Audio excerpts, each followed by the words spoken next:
Midtown, Midtown, Midtown, Midtown,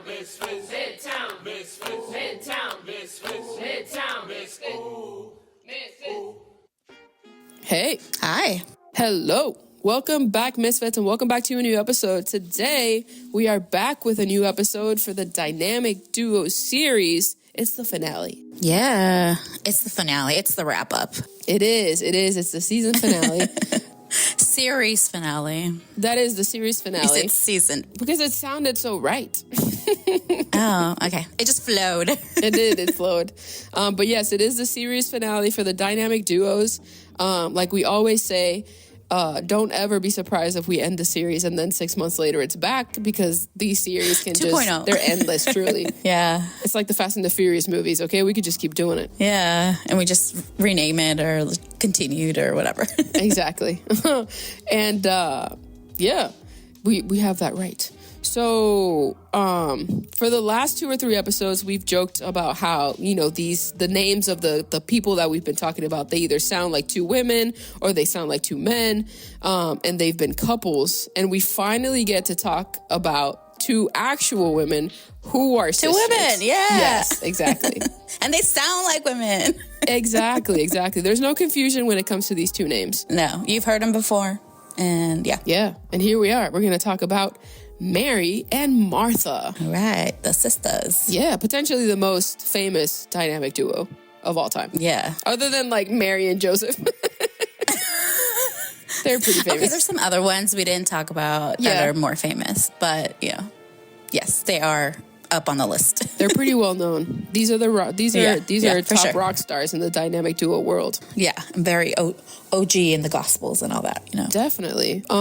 So we're just gonna get into it. So these sisters are mentioned 3 times in the Gospels, and each shows us an interesting side of a relationship with Jesus and different perspectives of being a Christian. We first meet Mary and Martha when Jesus stops by on his way to Jerusalem, and we see this in Luke 10:38-42, and as always, this is in the NLT.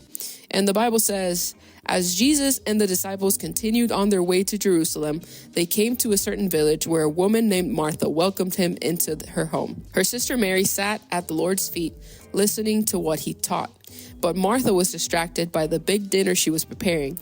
She came to Jesus and said, 'Lord, doesn't it seem unfair to you that my sister just sits here while I do all the work? Tell her to come and help me.' But the Lord said to her, 'My dear Martha, you are worried and upset over all these details. There is only one thing worth being concerned about.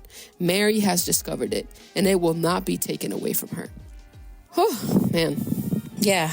Yeah. That's good, though. That's good. It's just chock full of stuff, isn't it? Yeah. I want to start talking about all the little things, but no. Exactly. It's like focus. So focus. We learn from other verses in the Bible that Jesus actually knows this family. Yeah. Mary and Martha are the sisters of Lazarus, who Jesus raised from the dead in John 11. And in these verses, we see Martha welcomes Jesus and is the one preparing the dinner. And then on the other hand, we see Mary, who decides to sit at his feet to listen and be taught. Personally, I love these verses. Specifically, what jumped out at me the most was that the word distracted is used. Mm-hmm. And contextually, if we use distracted in this context, being distracted is not a good thing. Right. Yeah.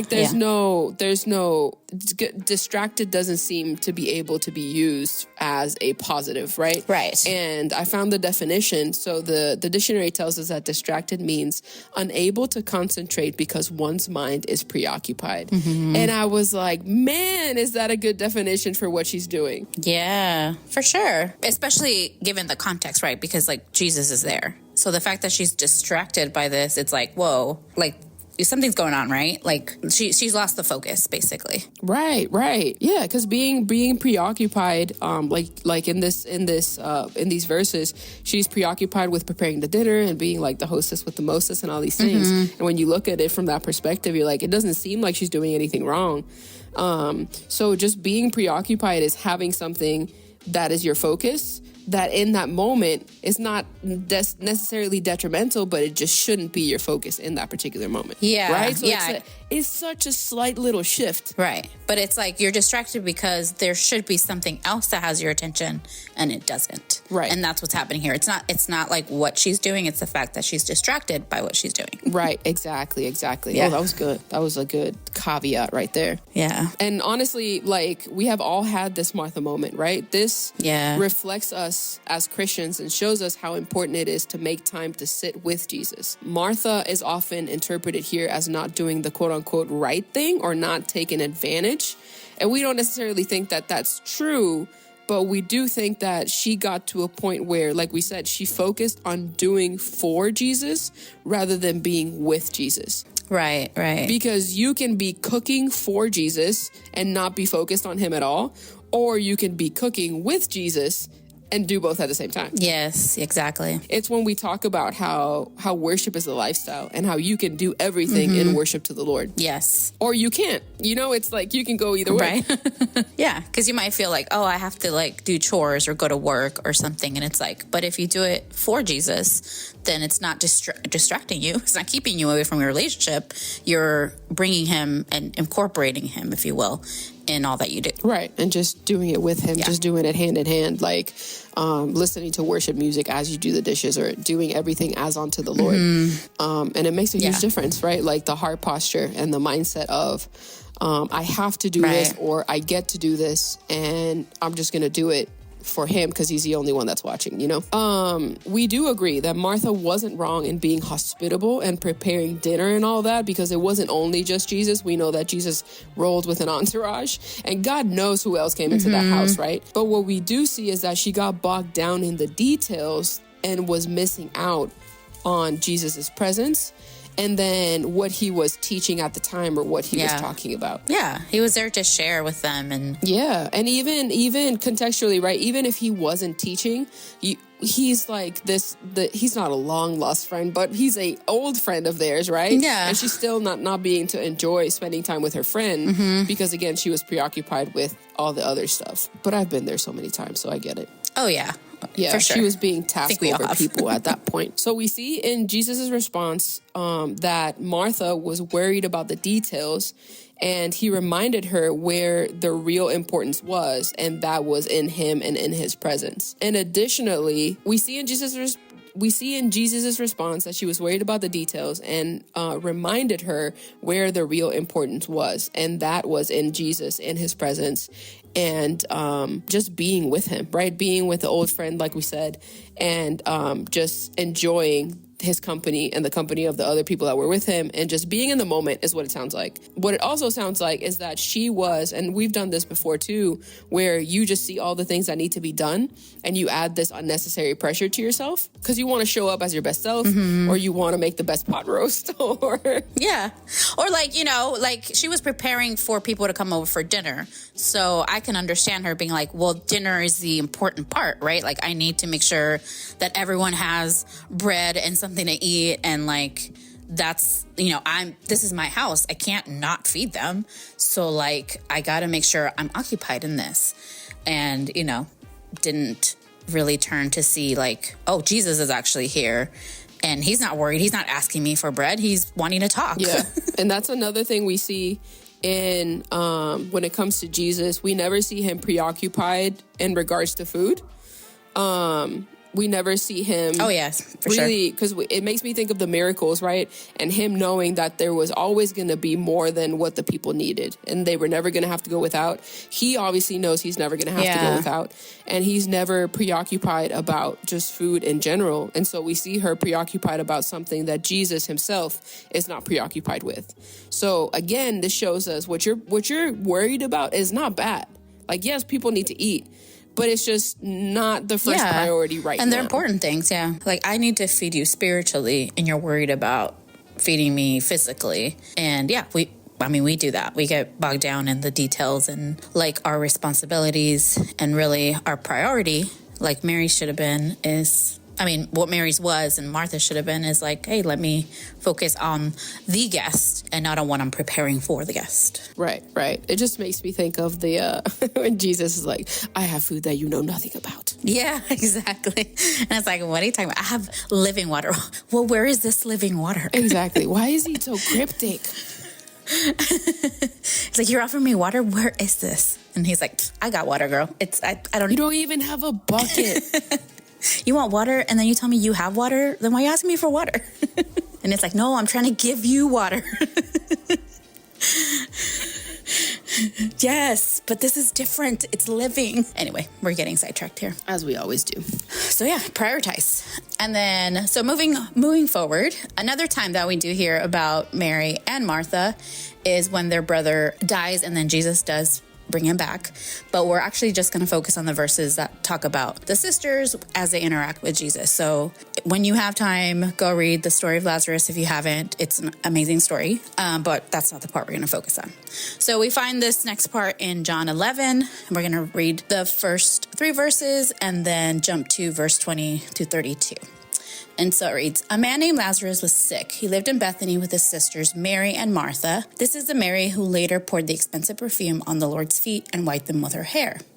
Her brother Lazarus was sick, so the 2 sisters sent a message to Jesus telling him, Lord, your dear friend is very sick.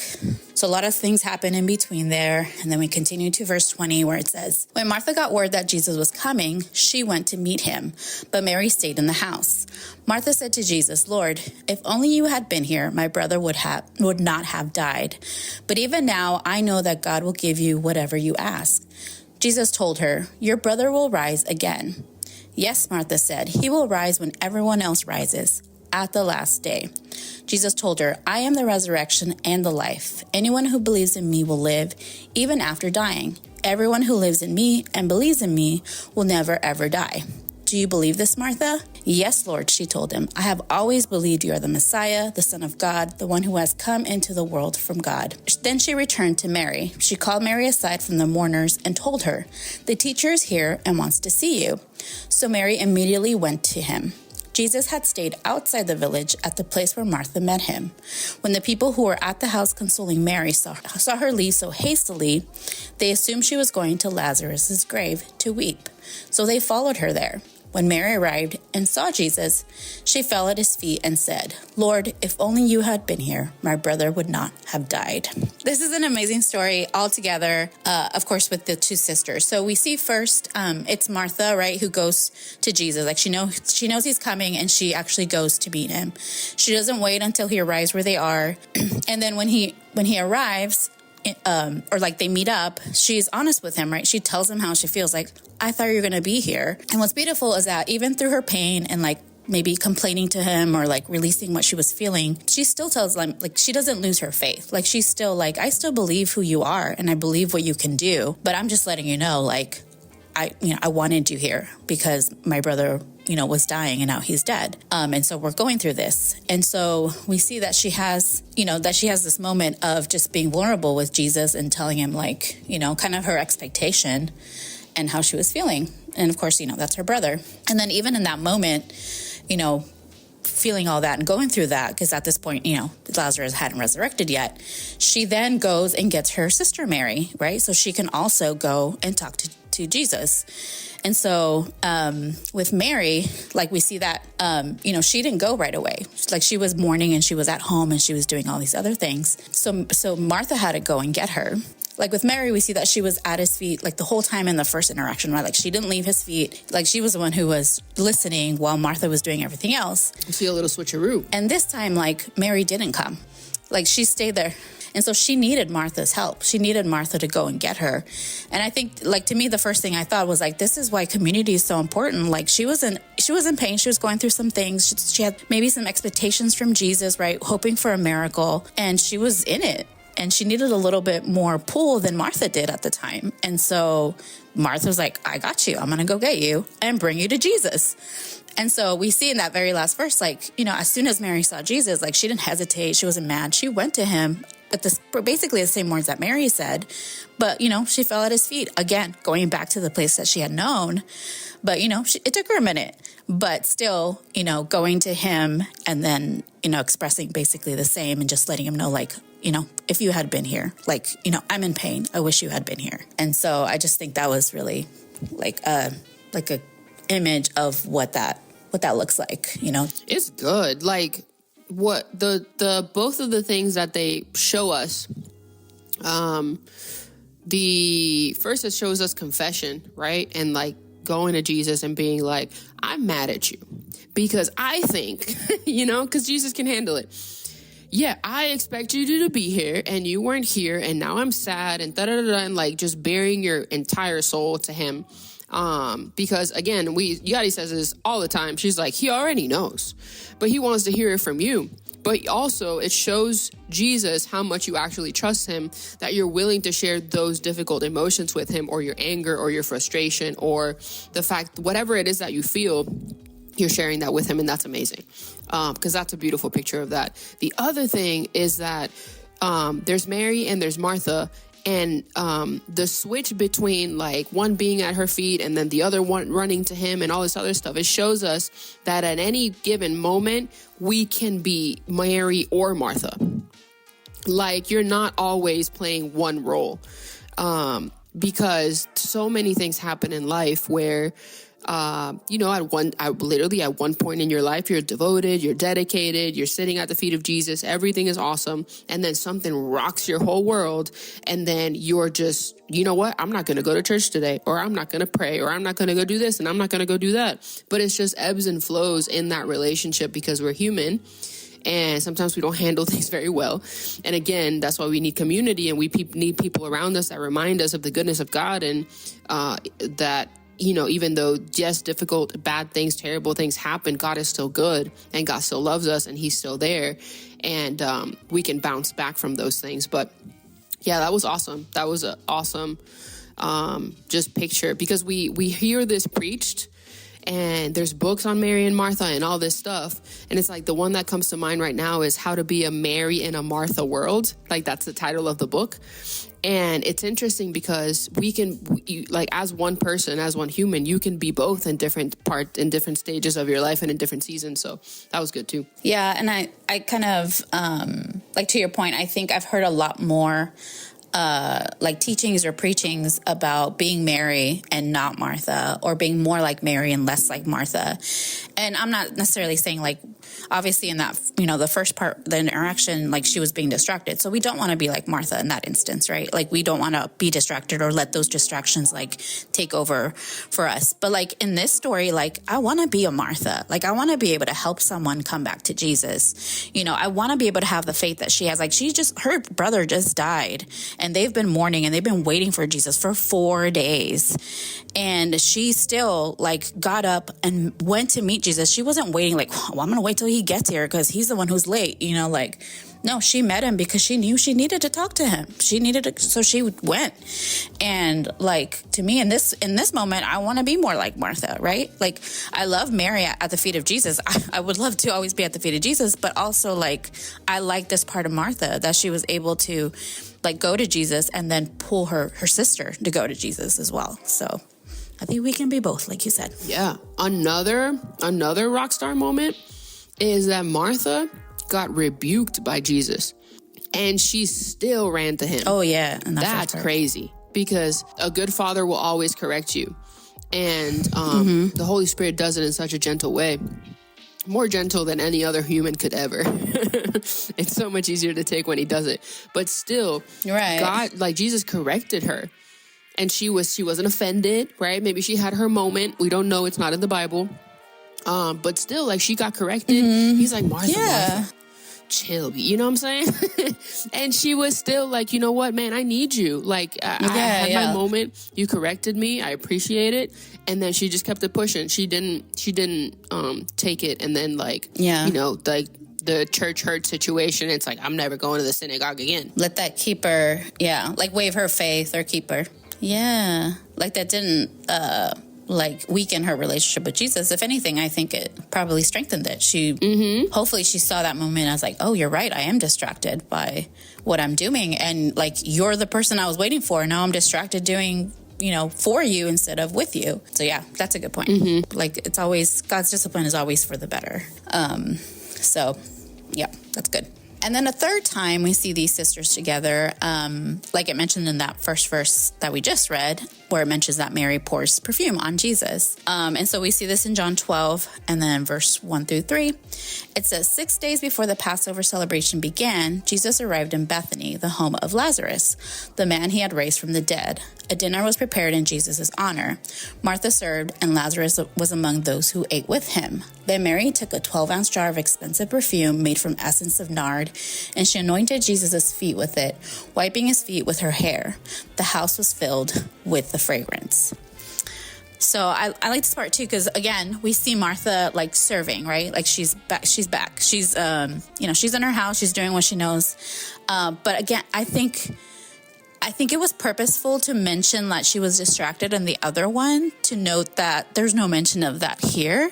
So like, I feel like that shows growth from Martha, right? Like she's still living her purpose. She's still doing what she's good at, being a hostess, serving. But there's no call out on her like doing it, in a distracted mode, if you will. So I think that's important. Like, she's not worried. She's not concerned. She didn't, call out Mary for breaking the perfume or whatever, or pouring the perfume. Like she's just mentioned like, hey, she's there. She's part of this party. She's part of this dinner. And then for Mary, well, she does something even bigger, right? Like we see her in the first story, she's sitting at Jesus and just like kind of soaking it all in, like trying to learn. Second one, she's going through some things. And then here we see like she just goes the extra mile, or like just goes above and beyond, and doesn't just sit at his feet, but now she anoints his feet. And not just anoints his feet, but with like this very expensive perfume. So, she didn't stay away from Jesus, even though all of that happened before, where she felt like, Jesus hadn't been there for them.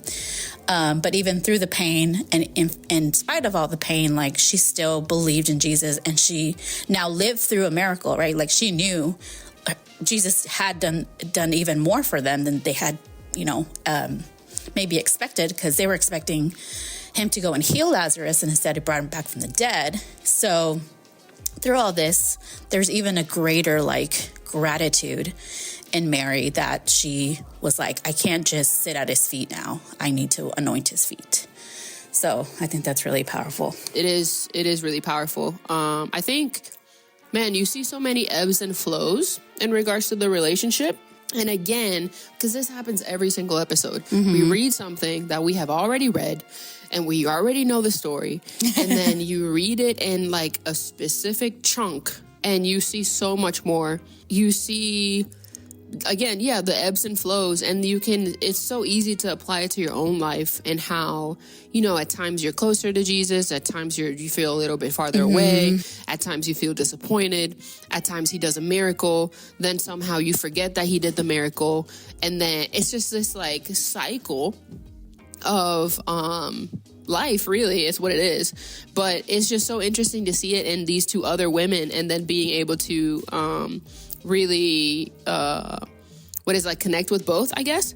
And what we don't know, which would have been super interesting too, is like, what is Lazarus doing? What's the homie thinking? What's his side of the story? Raised from the dead. Like, what do you got to say? Because all we know was like when Jesus is at the house, and it says that Lazarus is at the table also, if I'm not mistaken. So you can imagine him just like chilling on his elbow, the way that they did and sat at the tables at that time in that part of the world. But I'm sure he had a lot of things to say too. And we know for a fact that in the Gospels, I can't remember which one, but it says that because people were believing Jesus because of, Lazarus being raised from the dead, that they wanted to kill Lazarus too. So I'm sure the man has some stories that we just don't know about. And I think that goes for a lot of miracles, right? That we read that Jesus did. And I'm like, I still want to know what happened after that. I mean, we talked about it a lot when we did the people, right? Like what happened to Nicodemus, and Joseph of Arimathea. And I think that's similar with Lazarus. Like, we know, like, this was huge, right? Like, he didn't just resurrect from the dead. It was like 4 days later. And like, you know, he did a miracle before he even got there, and like all these different things. And we knew they were friends, and like, but yeah, we don't really know what happened after, but we do, like, we know about him. So it'd be really cool to have his side of the story, if you will. Yes, because a lot of, like you said, it's true. A lot of the miracles are one-sided. We don't see the other side. And we can only speculate. But, Mary and Martha, the story's great. You see so many different aspects of who they are, and their bounce back ability, and helping each other get to where the other person needed to be. And even in Martha being like, Jesus, tell her to help me. Like, we've all done that. Yeah. We're Martha so many times. Especially with our parents, you know what I mean? Like, yo, tell her to help me, or complaining to your boss. Like, I feel like I'm doing everything by myself. Oh, yeah. So, yeah. Oh, man. Yeah, this story will bring you back down to earth real quick if you think you're all high and mighty. And it's like, man, I'm a holy roller out here. I'll be doing it. It's like, no, you're not. Calm down. You complained about something like 2 minutes ago. Yeah, right. Like, you're the same. Like, calm down. But yeah, I think too, you mentioned it earlier, and I think we've mentioned it on a lot of episodes, but it's so I love it because you realize how, like, living the word is, because I feel like I've read this story so many times, and as we're doing and preparing for this episode, like, I don't think I'd actually, like, really thought about wanting to be Martha, right? Like, I feel like the narrative or the perspective is always like, you want to be more like Mary. And I have, like, a different, view about Martha now, because I'm like, nah, Martha's got her thing. Like, she's doing stuff, and like, she's following Jesus, and she's in the mix of it. And you see her strength, especially, in that second verse, in the second set of verses that we read. And I'm just like, no, like, people need to talk more about Martha. Like, yeah. We're all Martha at some point where we get distracted, but like, we want to get to where Martha got in this, second and third parts. You see the progression. Where you see her faith, and you see her strength, and you see her living out her purpose. Yeah. So, like, I don't think we should just, Mary's great, don't get me wrong, but like, let's not forget Martha. That was a lesson learned for this episode. That's definitely, it's like, that's the nugget. Yeah, we learned some great lessons from them, from these two sisters, and of course, they sought God first. Like we mentioned, it was both Mary and Martha in different ways, but they both went to God first, right? Yeah. And then they devote the time, right? Like, especially, we see it a little bit more with Mary, because she sits at Jesus' feet and, like, stays there. And she does it first. We tend to always remember when the first incident, and then kind of just forget all the rest of them. But she does do it. And then they both went to Jesus first to tell him, like, hey, this is what we're feeling. This is what we're going through. This is the problem. Like, we thought you were going to be here, and our brother's dead, and, all this stuff. So they, as sad, maybe, angry, whatever it was, like, they went straight to Jesus, and they told him, like, this is what's going on. And also, like, another thing is, like I mentioned, like with Martha, especially, like, activating our faith, even through these difficult times. Like, stand on your faith. Know that, like, God doesn't change. And we might expect things from God, but that doesn't mean, like, God isn't God, even when we're going through difficult times. So, yeah, I think, too, something that Mary and Martha show us, especially with this whole food situation, is that we, knowing the word is important, and then knowing what's important to God is important, so we can align our expectations and our hearts with what's important to him. Because then I think we end up setting ourselves up for less disappointment. Not that we're not going to be disappointed, because sometimes it's just not going to align. We're going to want something that we think is more important, and God is like, you need to calm down. Yeah. And have a sandwich. And it's like, no, but I need a job. You need a nap. You know what I mean? Like, yeah, you need a nap. You need to sit down. Sometimes it's just not going to line up. But it's like, okay, what's important to God? And something that I keep hearing is, the Bible says, especially Old Testament, when it comes to Leviticus, right, and the laws and all these things, and taking care of the orphans and the widows and the alien, right? Mm-hmm. And we see that in Isaiah when it comes to the fast, and how when God is explaining what a correct fast is, and it's like, take care of these people, like, you guys aren't fasting, right, and all these things. But, like, we may be thinking that going to church is the important thing, or tithing, which again, all of these things are important. But if you do all of X, if you do everything in one camp, but then you don't take care of the orphan and the widow and the alien, then you're not aligning with God's heart, because God says all of this is important, not just this one thing or this other thing. But yeah, knowing what's important to God, so that we can align our hearts with His and do things that really matter to Him. Because sometimes, like, we talk about this all the time, like, you're doing for God, but God is like, that's not what I need you to be doing right now. Yeah, like, that's not bad, but is it godly? Is it a God, thing? Like, it might be a good thing, but is it a God thing, Yeah, you're serving and you're tithing, but I asked you actually to quit your job. Yeah. It's like, oh man, see. Yeah. But if I quit the job, then I can't tithe, and your word says that I need to tithe. It's like, stop playing hopscotch with God. Just quit your job. It's like, I was going to provide. So, like, what are you doing? Yeah. But we've all been there. This is definitely not I just want to say this for the people that are listening. When we talk about these stories and we have these funny moments and we have these things that maybe are convicting to you, please know that we're talking from personal experience, and we're making fun of our situations more than anybody else's. Yes. Like, this is things that we've lived, things that God has asked us to do. Jobs that God has asked us to quit, people that God has asked us to stop talking to, like, all of these things they already happened firsthand, like, because if not, we wouldn't be talking about them, to be honest. Exactly. We've been through some of these as well, so we can share about it. Definitely. And we can laugh about it now because we've already been through it. But at the time, we was not laughing.